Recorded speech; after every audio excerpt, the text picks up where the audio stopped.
The American people face a choice between two fundamentally very different paths for our economy. I intend to chart a new way forward and grow America's middle class. We're cutting the business tax from 21% to 15%, which makes us the most competitive tax anywhere on the planet, but only for those who make their product in the USA. With 40 days to go for the presidential elections, Donald Trump and Kamala Harris have laid out their visions for the economy. And they couldn't be more different. But whose plan will be better for America? Who do voters trust to steer the economy? I promise you I will be pragmatic in my approach. Kamala Harris presented her long-awaited economic plan in Pittsburgh, an industrial city in the key swing state of Pennsylvania. She made a pitch for a pragmatic policy tailor-made for the middle class, contrasting with her billionaire rival. The American people face a choice between two fundamentally very different paths for our economy.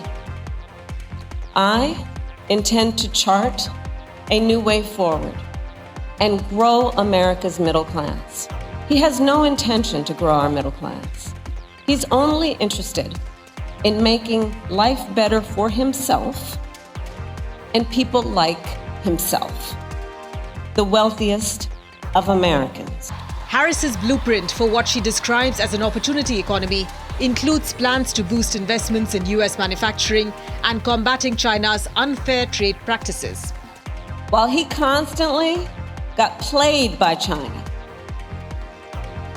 I will never hesitate to take swift and strong measures when China undermines the rules of the road at the expense of our workers, our communities, and our companies, whether it's flooding the market with steel, inferior, or at all, unfairly subsidizing shipbuilding, or hurting our small businesses with counterfeits.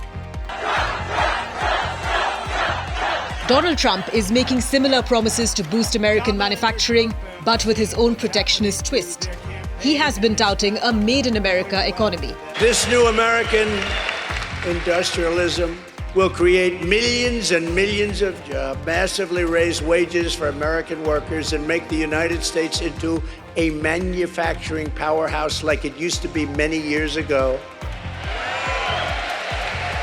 We will be able to build ships again. We will be able to build airplanes at a much higher level again. We will become the world leader in robotics and every other field. Trump has called for companies that produce their products in the US to pay a corporate tax rate of 15%, regardless of where their headquarters are.